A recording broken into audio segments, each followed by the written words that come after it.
네, 오늘 주시는 하나님 말씀은 예레미야 52장 1절에서 11절의 말씀입니다. 예레미야 52장 1절에서 11절의 말씀 합독하겠습니다.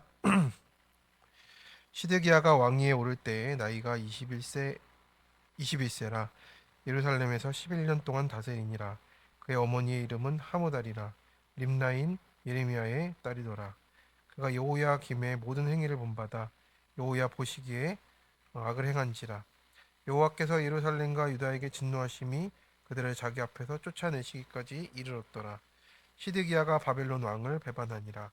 시드기야 제9년 열째 달 열째 날에 바벨론 왕 느부갓네살이 그의 모든 군대를 거느리고 예루살렘을 치러 올라와서 그 성에 대하여 진을 치고 주위에 토성을 쌓음에 그 성이 시드기야 왕 제11년까지 포위되었더라. 그의 넷째 달 9일에 성중에 기근이 심하여 그 땅 백성의 양식이 떨어졌더라. 그 성벽이 파괴됨에 모든 군사가 밤중에 그 성에서 나가 두 성벽 사이 왕의 동산 견문길로 도망하여 갈대아인들이 그 성읍을 에워쌌으므로 그들이 아라바 길로 가더니 갈대아 군대가 그 왕을 뒤쫓아가서 여리고 평지에서 시드기야를 따라 잡음에 왕의 모든 군대가 그를 떠나 흩어진지라.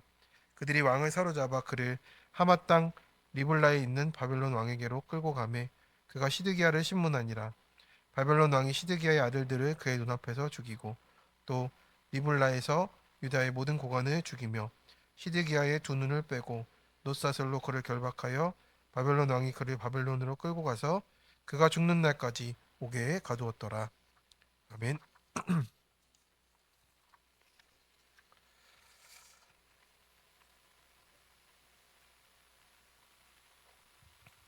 네, 오늘의 말씀은 예레미야 52장의 본문으로 큐티 제목 악을 행한 결과에 대해서 우리 함께 나누고자 합니다. 사람은 위기가 오면 본능적으로 도망치고 싶어 합니다. 그래서 학생은 시험이 두려워서 또 결석하기도 하고 또 어른들은 관계가 힘들면 연락을 끊기도 하고 또 신앙인은 말씀에서 모습을 보게 될 때 또 마음을 닫기도 하고 이렇게 도망치고 싶어 하기도 합니다. 그런데 인생을 살아보면 알게 되는 것은 우리가 회피하고 있다는 것을 알게 되는 것이죠. 인생에서 가장 두려운 순간은 문제가 생길 때가 아니라 문제가 생겼는데도 여전히 도망치고 있을 때라는 것입니다. 그런데 그럴수록 더 큰 값으로 돌아오게 하시는 거예요. 그래서 회개는 늦게 해도 하나님이 받아주시지만 하지 않으면 반드시 대가를 치르면서 가게 되는 것입니다. 그래서 오늘 시드기야의 인생이 바로 그렇습니다. 그래서 이 본문은 망한 나라 이야기가 아니라 회개하지 않고 도망치다 무너진 한 영혼을 보게 하십니다. 진노 가운데 우리가 도망이 아니라 돌이켜야 하는 것입니다. 화재가 난 건물에서 연기가 이렇게 차오를 때 가장 위험한 상황은 무엇이냐면 불을 부정하고 내 물건 챙기느라고 늦게 나온 사람이 가장 위험한 것입니다. 아직 괜찮겠지. 이거는 내가 챙겨야 돼. 하면서 이 정도는 버틸 수 있을 거야 하다가 탈출의 타이밍을 놓치면 그게 가장 위험한 것이죠. 시드기야도 바로 그런 왕이었다라는 겁니다. 시드기야는 이제 21살이라는 젊은 나이에 왕이 되었고 11년 동안 이제 다스리면서 하나님이 그 통치권을 허락하셨습니다. 그런데 본문은 그의 업적을 얘기하는 것이 없고 오직 한 가지만 평가를 하잖아요. 그가 여호야김의 모든 행위를 본받아 여호와 보시기에 악을 행한지라라고 했습니다. 그래서 이 악은 새로운 죄가 아니었고 여호야김의 길을 그대로 답습했다라고 하는 거예요. 말씀을 들어도 삶을 바꾸지 않았다라는 겁니다. 여호야김은 예레미야에서 가장 부정적으로 평가받는 왕 중에 하나입니다. 말씀을 멸시했던 왕이에요. 예레미야의 두루마리의 말씀을 칼로 잘라서 이제 난로에 던져서 불살라 버린 왕이 여호야김이었어요. 그래서 하나님 말씀이 싫으면 없애버리면 된다 하는 거예요. 재앙과 기근과 경고가 반복이 돼도 한 번도 회개하지 않았습니다. 그래서 외교술로 이제 애굽으로 가야 한다라고 그 길을 찾았던 왕입니다.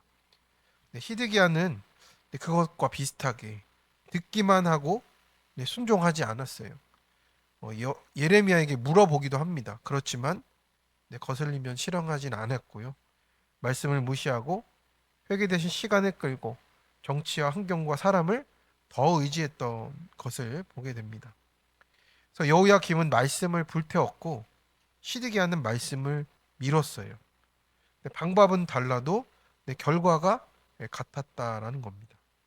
그래서 회개하지 않는 신앙은 세련되어 보이고 교양이 있어 보이지만 결국은 옛 죄를 반복하는 똑같은 일이라는 것이에요. 그래서 바벨론은 교만해서 망했고 유다는 회개하지 않아서 망했던 겁니다. 하나님은 그 가운데서도 언약을 버리지 않으시는 하나님이셨어요. 3절은 이제 하나님의 마음을 이렇게 전합니다. 쫓아내시기까지 이르렀더라. 그러니까 하나님이 단번에 심판하진 않으셨죠. 기다리시고 경고하시고 선지자를 보내시고, 그런데 시드기야는 회개 대신 정치적인 계산을 계속하는 거예요. 그러다가 결국 성이 포위가 됐고 이제 기근이 들고 백성의 양식이 끊기는 지경까지 가는 겁니다. 그러다가 마지막 장면은 이제 비굴하게 되었어요. 그 성벽이 모두 파괴가 되니까 밤중에 이제 성에서 나가서 이제 동상 견문길로 도망하는 장면이 나타나는 겁니다. 이제 왕이 밤중에 도망하는 거예요. 그러니까 지도자가 책임 버리고 말씀 앞에서 등을 돌리고 백성은 나 몰라라 하는 상황까지 가는 겁니다. 그래서 말씀 앞에서 우리가 내 찔림을 느끼지만 행동을 바꾸지 않을 때가 있어요. 문제가 계속 터져가는데 기도하기보다 변명하고 회피하고 거리두기로 도망치고 그 하나님의 경고를 아직은 괜찮다라는 생각으로 이렇게 계속 미루고 있습니다. 근데 이 미루는 것도 우리의 완고함이 되는 겁니다. 그래서 회개보다 상황이 바뀌어야 한다 하면서 우리의 불신앙을 더 키워가고 있을 때가 있습니다. 그래서 시드기야의 죄는 악을 몰라서가 아니었고 알면서도 돌이키지 않아서 그게 죄가 되었다라는 겁니다. 그래서 성도 여러분, 회개는 부끄러운 일이 아니라 도망치지 않는 용기라고 말씀하시는 거예요. 그래서 우리가 진노의 때에 하나님 우리에게 도망가라고 하지 않으시고 돌이키라고 하십니다. 그래서 우리가 도망치고 회피하는 순간은 편해 보이지만 회개는 고통스러워 보여도 살 길이라고, 수치와 도롱을 당해도 이 시드기야가 도망치는 것처럼 도망치는 게 아니라 수치와 조롱을 당하는 그 자리에 있는 게 우리가 회개를 이루는 길이에요. 적용 질문입니다. 밤중에 도망칠 만큼 내가 말씀 앞에 피하고 싶은 것은 무엇인가요?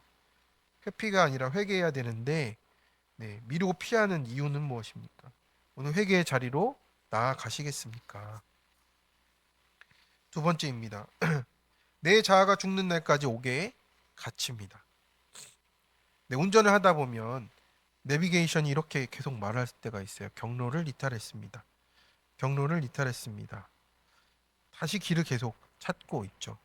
그런데 끝까지 우리가 길을 이탈하고 있으면 내비는 계속 길 찾느라 말을 안 하고 우리의 길은 더 꼬여만 가는 것을 보게 됩니다. 그래서 내가 어디로 가는지도 모른 채 이렇게 길에서 차를 세울 수밖에 없는 상황이 되기도 하죠. 시드기야의 인생이 그렇다라는 겁니다. 시드기야는 이렇게 최선을 다해 도망쳤지만 여리고 평지에서 붙잡히고 말았어요. 군대는 다 흩어졌고 이제 완전히 혼자가 되는 거예요. 그래서 우리가 이 회개의 자리에 갈 때까지 우리는 많은 것들이 내려놓아지는 거예요. 옆에 있던 군대가 사라지고 사람들이 사라지고 믿었던 것들이 다 내려놓아지고 아무것도 의지할 수 없는 완전히 혼자가 되어서야만이 우리가 하나님 앞에 서게 되는 그 날이 온다라는 겁니다. 그런데 그게 참 너무나 비극적으로 다가왔죠. 그의 눈앞에서 아들들을 죽였습니다. 그 당시에 고대 근동의 문화가 그랬죠. 정복당한 왕을 뭐 엄지를 자르든 뭐 여러 가지가 있는데 이건 특별히 배반을 했기 때문에 더 큰 심판이 온 거예요.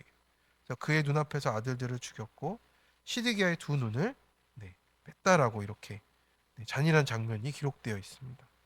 왜 하필 눈이겠습니까?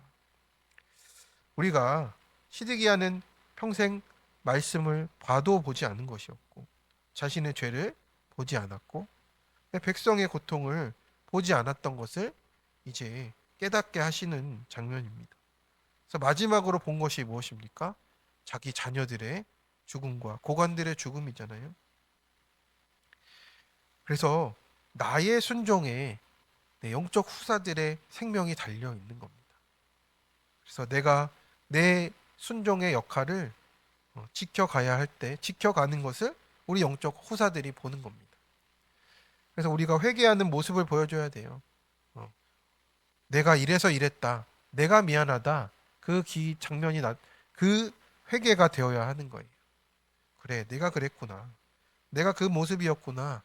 자녀들에게 그렇게 고백하는 모습을 보여줘야 우리 영적 후사들이 이제 보게 되는 거예요. 그래서 가장 고통스러운 현실을 마주한 시드기야는 어떻게 됩니까? 죽는 날까지 옥에 가두었더라. 이 옥은 단순한 감옥이 아닙니다. 회개해야 하는 우리 그 인생의 종착지예요. 거기가 끝이 아니라는 거예요. 회개가 끝이 되어야 될 줄로 믿습니다. 그래서 내 자아가 죽는 날까지 그 옥에 갇혀 있는 거예요. 시드기야는 거기서 이제 모든 것을 다 했지만 우리도 마찬가지입니다. 우리는 내 자아가 죽는 날까지 그 옥에 갇혀 있는 겁니다. 하나님의 말씀보다 우리에게 사람의 시선과 평가를 더 두려워하는 것이 우리의 본성이. 그래서 내 죄를 보기보다 나는 이래서 이랬다라고 합리화하고 변명하는 우리 모습이 있어요. 그러니까 상황이 있고 타인이 있고 환경이 있고 그런 탓들이 있어요. 그런데 그게 아직 내가 회개되지 않은 부분이라고 고백해야 되는 겁니다. 그래서 하나님이 보여주시는 현실 앞에서 그래도 나는 억울하다. 자기 자신의 그 갇혀 있는 이런 옥 같은 상황을 통해서 말씀하시는데도 여전히 나를 보지 않는 완고함이 우리 가운데 있다라는 겁니다. 그래서 눈이 뽑히고 옥에 갇힌 후에야 시드기야는 비로소 내가 이런 사람이었구나를 보게 되는 겁니다. 하나님은 우리를 벌 주시는 게 목적이 아니고요. 내가 나를 보게 하시려고 하시는 겁니다. 성도 여러분, 하나님은 오늘도 우리 말씀으로 우리에게 유턴하라고 하나님께 돌이키라고 말씀을 하시는 겁니다. 그것이 내 모습이라고 인정하라고 하시는 거예요. 그렇지 않으면 내 모습을 보고 인정하며 회개할 때까지 우리 옥에 갇혀 있는 겁니다. 청년의 큐티 간증입니다. 아버지의 사업 실패로 유학을 접고 한국에 돌아와서 19살 때부터 경제 활동을 시작했답니다. 그래서 이제 20대 초반이 매우 불안해서 경제적인 안정감을 갖추거나 많은 물질을 얻은 사람들을 따라가려고 이렇게 노력했답니다. 그래서 주일에 교회에서 봉사하고 소그룹에서 말씀은 듣고 자기 죄를 보고 회개하는 삶이 너무 지질해 보였고 교회 다니는 동안 하나님이 하실 일과 계획을 믿기보다 신앙이 좋은 사람으로 보이려고 애쓰고 뒤로는 어떻게 하면 성공하지 하면서 그 고민 가운데 여호와 보시기에 악을 행했습니다. 하나님은 그런 저에게 속지 않았고 시드기야가 통치하고 9년이 되던 해에 바벨론이 예루살렘을 쳤듯이 제가 교회에 다닌 지 9년이 되던 해에 잘 다니던 회사에서 이유 없이 해고를 당하게 됐습니다. 그렇게 저는 눈이 뽑힌 채 감옥에서 여생을 보낸 시드기야처럼 6개월 동안 집에서만 지냈습니다. 직장은 다시 구할 수 있을 거야. 설마 이 세상에 나 하나 일할 자리가 없겠어?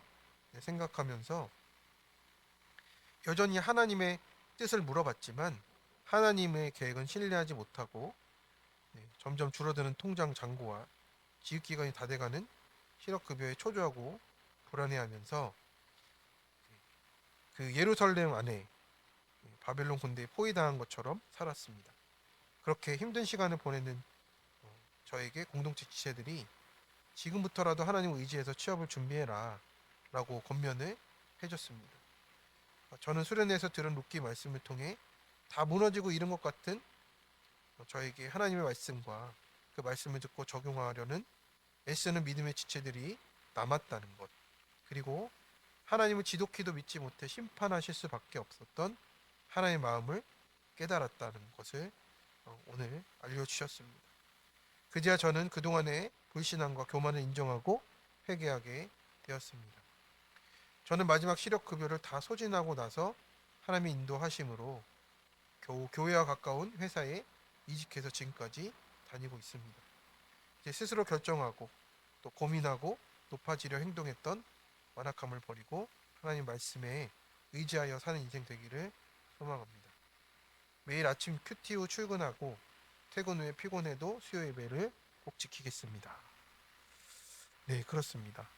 이렇게 내 것이 다 소진될 때까지, 내 자아가 가진 힘이 다 소진될 때까지, 이 친구는 통장 잔고와 실업급여가 다 소진될 때까지 내 자아를 죽이지 못했던 것 같아요. 그런데 그때가 되니 그때 공동체의 말씀이 들리고 적용을 했던 것 같습니다. 그래서 우리도 이 시드기야처럼 내 것이 다 소진될 때까지 하는 돌이키지 않는 그 자리에 있지 않았으면 좋겠습니다. 그래서 유다 왕국이 이렇게 몰락으로 끝나지만요, 구속사가 끝나지 않습니다. 사람의 왕은 이렇게 실패했지만 참 왕 대신 우리 예수님은 도망치지 않고 십자가로 가셨어요. 시드기야는 백성을 버렸지만 예수님 백성을 위해서 자신을 버리셨잖아요. 그래서 오늘 우리는 도망치고 있습니까? 아니면 돌이키고 있습니까? 우리가 눈이 뽑히기 전에 회개하는 그 은혜가 옥에 갇히기 전에 또 돌이키는 은혜가 우리 모두에게 있기를 간절히 축원합니다. 적용 질문입니다. 말씀 앞에 여전히 사건과 사람 탓하며 끝까지 내가 피해자라 하지 않습니까? 옥에서 풀려나는 것이 합리화하고 회개하지 않는 내 자아가 죽을 때까지임을 경험하십니까? 지금 내 상황 중에 남 탓보다 내 입술로 고백할 죄는 어떤 것입니까? 될 시간 함께 기도하겠습니다. 살아계신 하나님 아버지, 오늘 이 아침 히드기야의 이야기가 내 모습임을 보게 하심을 깨닫습니다. 말씀이 불편할 때 돌이키지 않고 도망치려 했던 우리의 죄를 고백합니다. 회개보다 상황이 바뀌기를 기다리고 기도보다 사람과 환경을 더 의지했던 완고한 마음을 용서하여 주옵소서. 주님, 우리 삶의 옥 같은 상황이 벌이 아니라 나를 보게 하시는 하나님의 은혜임을 깨닫습니다. 눈이 뽑힌 후에야 깨닫는 인생이 아니라 말씀 앞에서 미리 꿇는 지혜를 허락하여 주옵소서. 사람을 두려워하지 않게 하시고 하나님만 경외하는 마음을 회복시켜 주옵소서. 도망치는 발걸음을 멈추고 오늘 이 자리에 돌이켜 주님께로 나아가게 하시며 도망치지 않고 십자가로 가신 우리 참 왕이신 예수님의 은혜를 기억하며 이 하루를 회개와 순종으로 살아가게 하여 주옵소서. 이 모든 말씀 우리 주 예수 그리스도의 이름으로 기도드립니다. 아멘. 오늘의 말씀